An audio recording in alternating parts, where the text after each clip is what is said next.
Two wars are going on right now in Europe.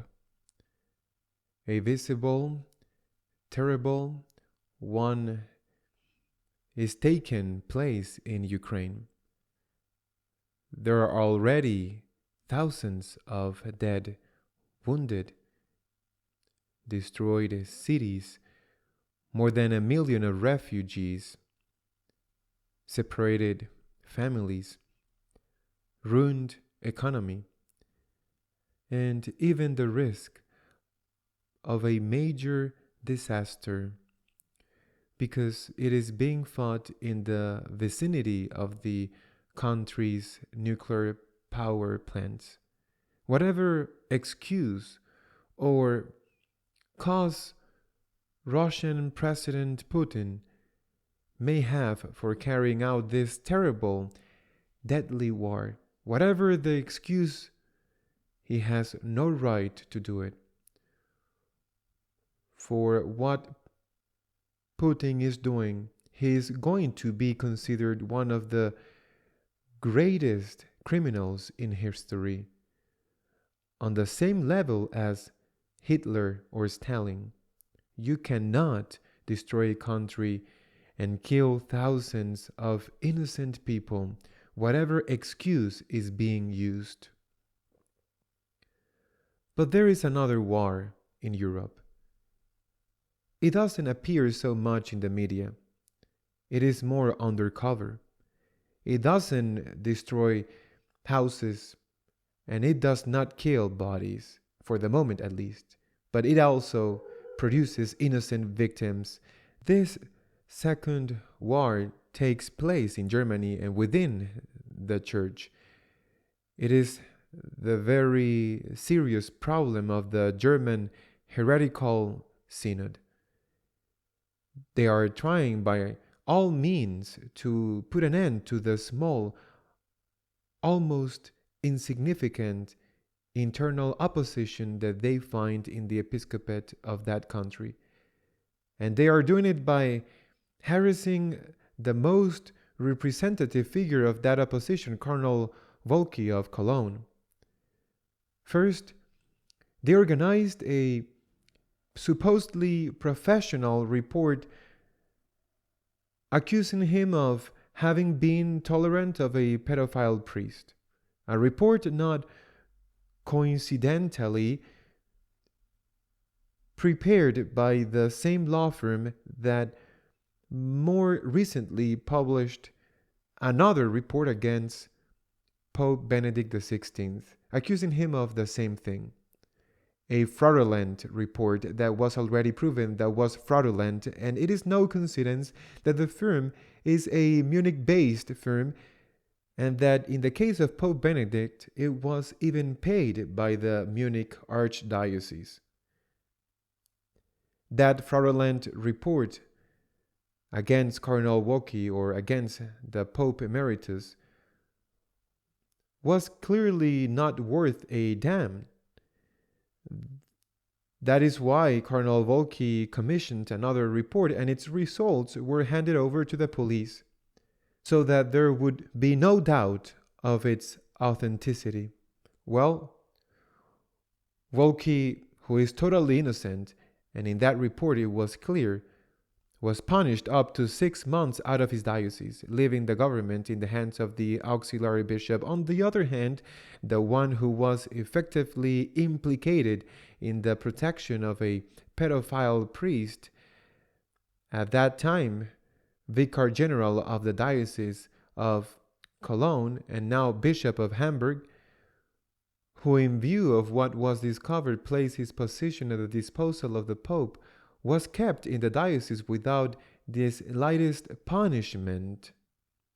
It can be said, it must be said, that the Bishop of Hamburg is the most hard-line supporter of the German synodal way, and that Cardinal Volki, on the contrary, is of that small opposition within the episcopate of that country.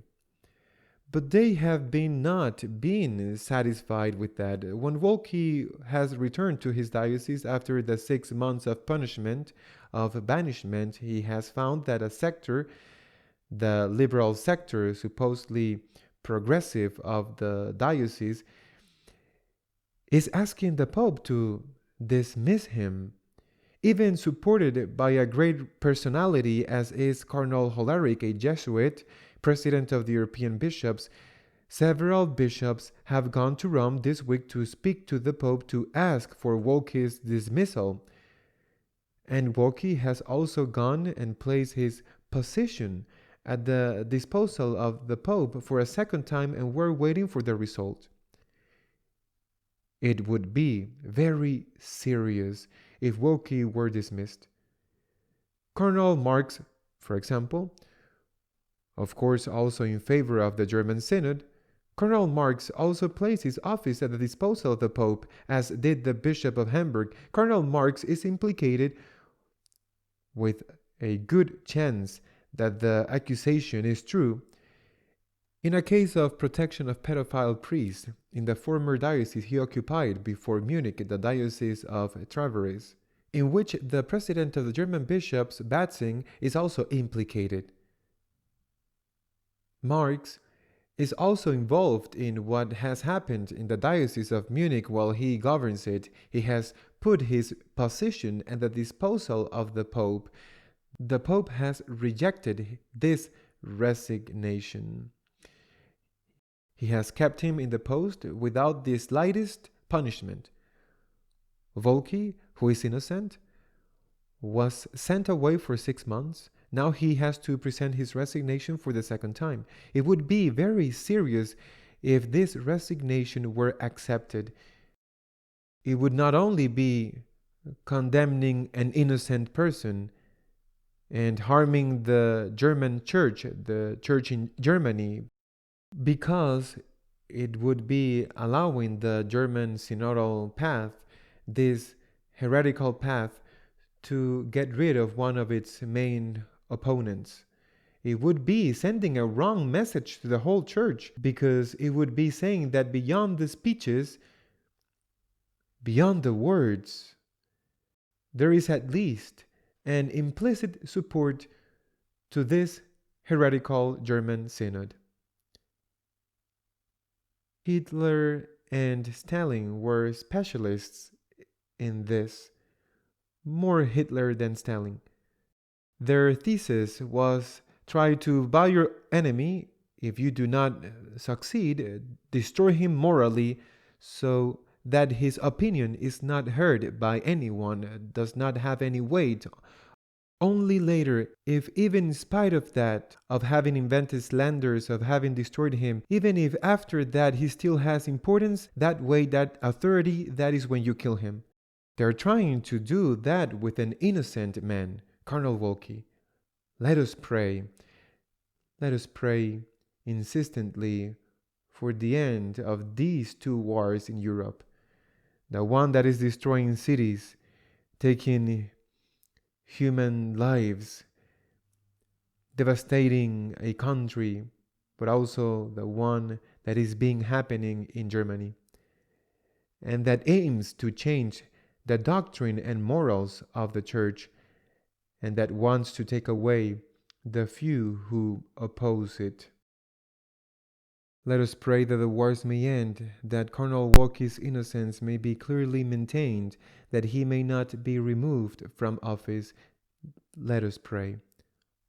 Until next week, God willing.